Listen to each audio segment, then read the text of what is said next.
மாளிகை வீரவணக்க நாளை தலைமை வகித்து சிறப்பித்துக் கொண்டிருக்கிற மதுரை கிழக்கு மாவட்ட செயலாளர் அரச முத்துப்பாண்டியன் அவர்களை,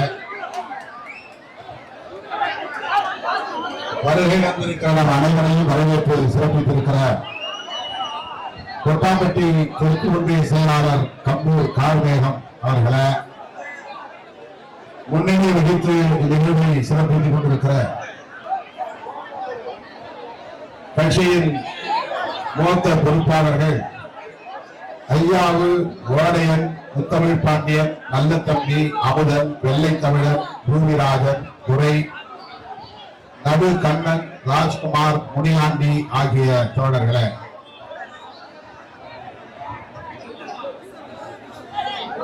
இந்நிகழ்வை நெறிப்படுத்திக் கொண்டிருக்கிற எட்டிமங்கலம் சந்திரமோகன் அவர்களை, எனக்கு முன்னர் இங்கு வீர வணக்க உரையாற்றி அமர்ந்திருக்கிற கட்சியின் துணை பொதுச் செயலாளர் சட்டமன்ற உறுப்பினர் தம்பி SS பாலாஜி அவர்களை,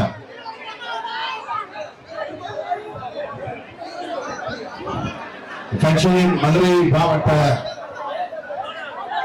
செயலாளர்கள் சிந்தனை உணவன், சுடர்மொழி, ரவிக்குமார், தானிமுத்து ஆகிய தோழர்களை, இயக்கத்தின்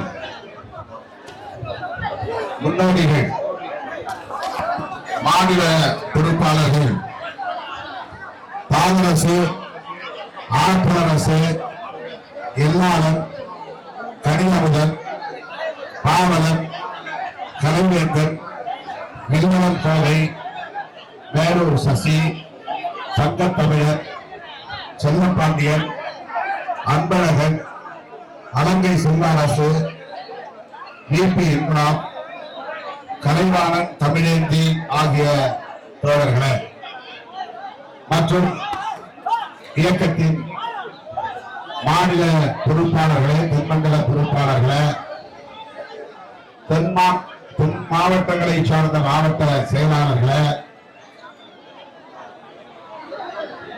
மேலூர் சட்டமன்ற தொகுதி செயலாளர்கள்,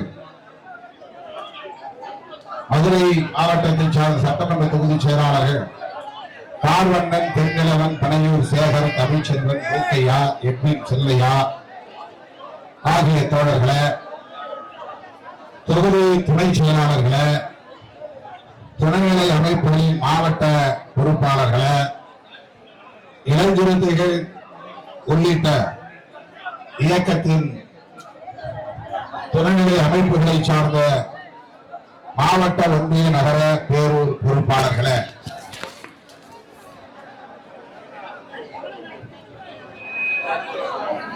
மேலவளவு முகாம் செயலாளர்கள் முருகேசன் அவர்களே, ரவிக்குமார் அவர்களே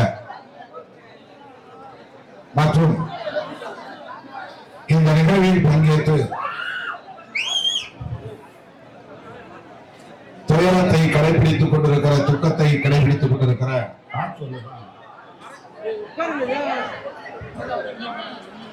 மாவீரன் முருகேசன் அவர்களின் அருமை துணைவியார் மணிமேகலை அவர்களே, மோகன் அவர்களின் துணைவியார் பச்சையம்மாள் அவர்களே, பூமதி அவர்களின் தாயார் கட்டச்சியம்மாள் அவர்களே, செல்லவுரை அவர்களின் மகள் மகேஸ்வரி அவர்களே, முருகேசன் அவர்களின் தம்பி ராஜா, ராஜாவின் மனைவி வசந்தி அவர்களே, சவுந்தரராஜன் அவர்களின் துணைவியார் சந்திரா அவர்களே, சிவமுகமூர்த்தி அவர்களின் மகள் காளியம்மாள் அவர்களே,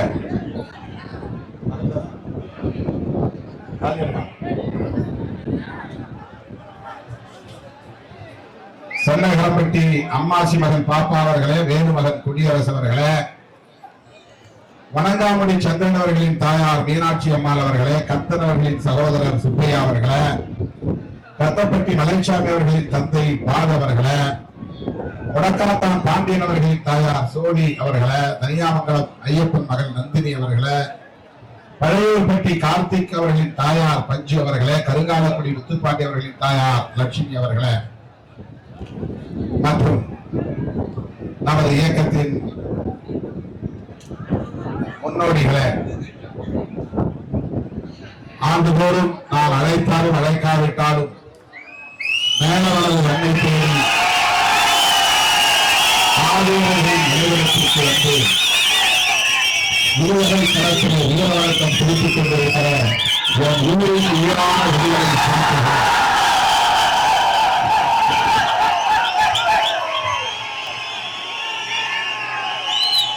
உங்கள் அனைவருக்கும் என்னுடைய பணிவார்ந்த வணக்கத்தை தெரிவித்துக் கொள்கிறேன்.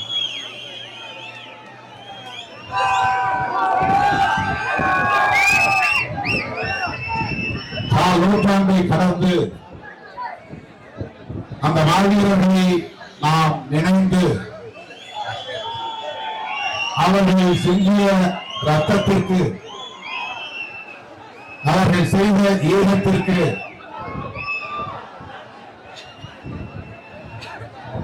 நாம் நன்றி செலுத்தும் வகையிலே இந்த வீர வணக்க நிகழ்வை ஒருங்கிணைத்து ஒவ்வொரு ஆண்டும் நடத்தி கொண்டிருக்கிறோம்.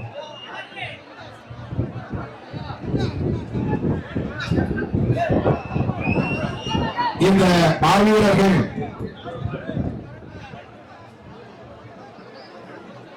தனிப்பட்ட பிரச்சனைகளுக்காக சாதி வீரர்களால் படுகொலை செய்யப்படவில்லை.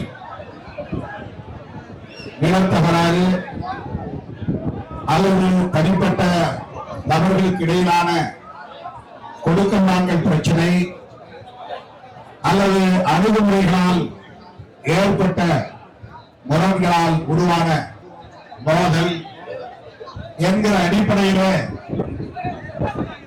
மேலவளவு முருகேசனும் அவரோடு படுகொலை செய்யப்பட்ட தோழர்களும் தனிப்பட்ட பிரச்சனைகளுக்காக உயிரிழந்தவர்கள் அல்ல, அல்லது சமூக விரோத செயல்களில் ஈடுபட்டு ரவுடித்தனமான நடவடிக்கைகளில் ஈடுபட்டு அதனால் ஏற்பட்ட மோதல்களில் உயிரிழந்தவர்கள் அல்ல.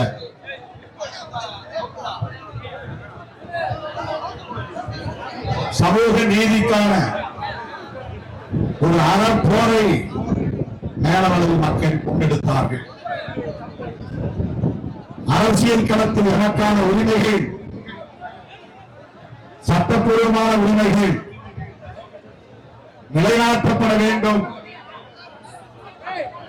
தலையே உருண்டாலும் அது பற்றி கவலை இல்லை, உயிரை இழப்பதற்கும் நான் தயார் என்ற துணிச்சலோடு களமாடிய போராளிகள் தான் மேலவளவு விஜயேசன் தலைமையில் இந்த களத்திலே பணியானவர்கள்.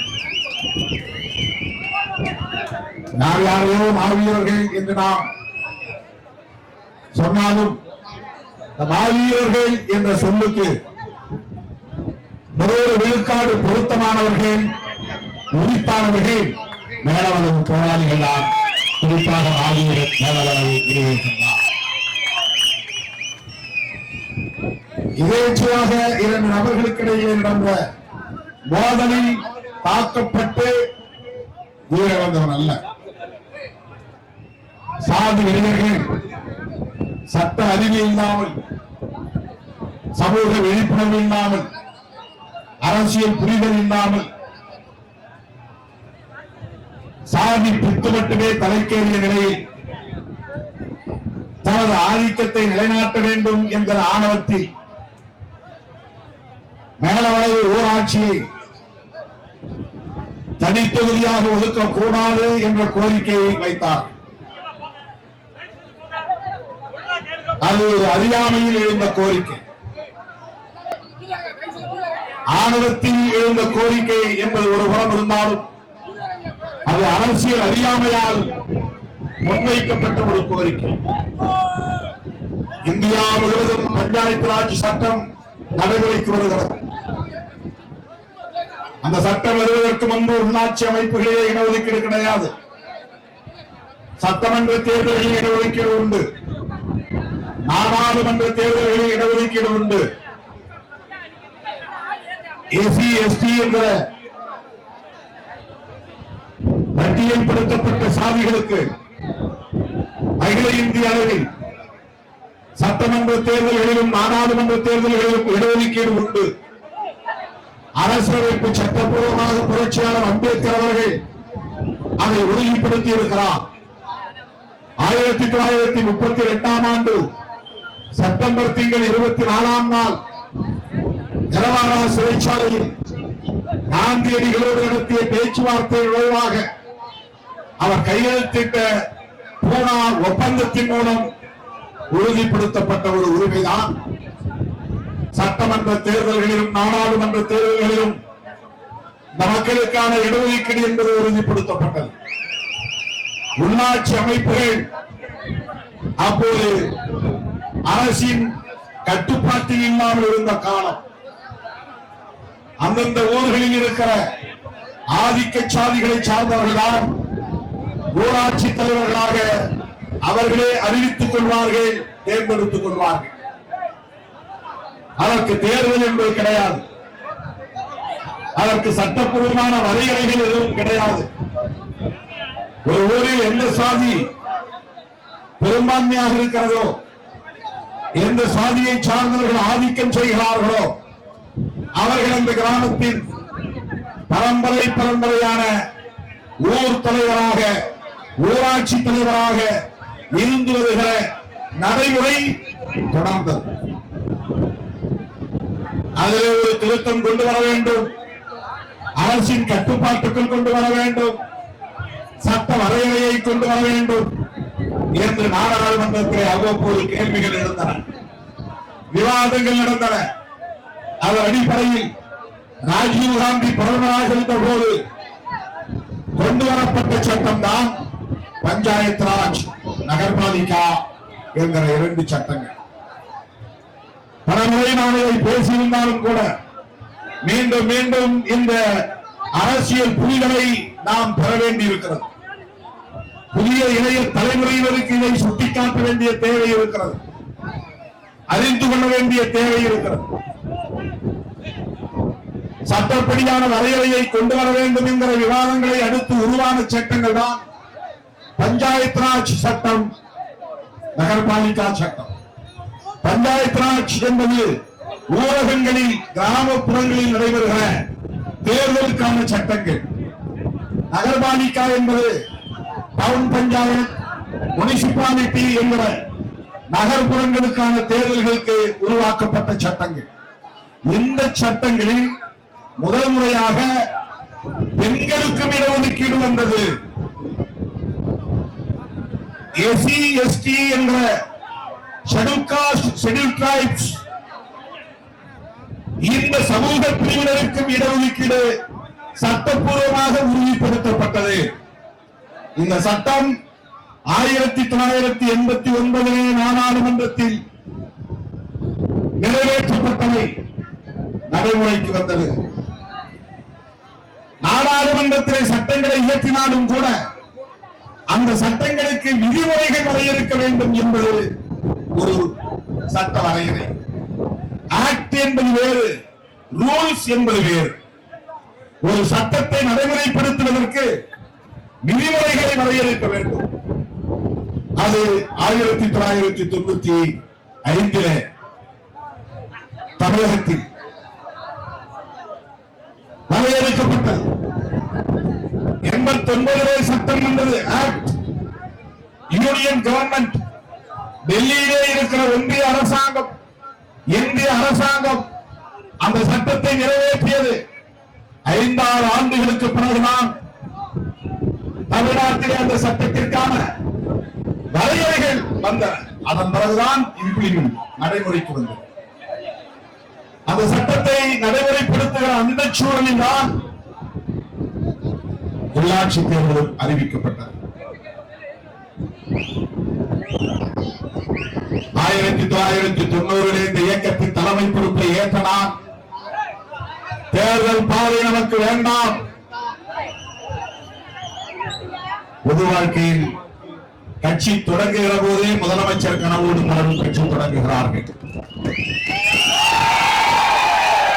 அடுத்த முதலமைச்சர் நாங்கள் தான் என்று ஒவ்வொருவரும்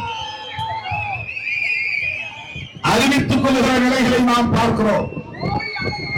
ஆனால் திருமாவளவன் பொது வாழ்க்கைக்கு வந்தபோது அரசியல் பதவி தேவையில்லை, மக்களுக்காக தியாகம் செய்வோம், சட்டமன்றத்துக்கு போவோம் என்று நாம் பேசவில்லை, சிறைச்சாலைகளுக்கு செல்லுவோம்.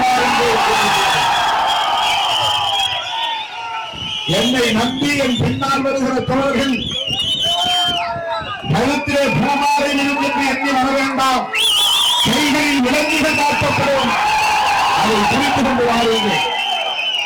சட்டமன்றத்திற்கு செல்வோம் என்று கற்பனைகள் வேண்டாம், சிறைச்சாலை செல்வதற்கு தயாராக வாருங்கள். 1990 எனக்கு 27 வயது, நான் ஒரு அரசு ஊழியர். அப்போது நான் செய்த பிரகடனம் இதுதான்: வாழ்க்கையை முழுமையாக மக்களுக்கு ஒப்படைக்க தயாராக உள்ள இளைஞர்களே, உங்களுடைய நீரின் உயிராக நாம் ஏற்றுக்கொள்கிறோம்.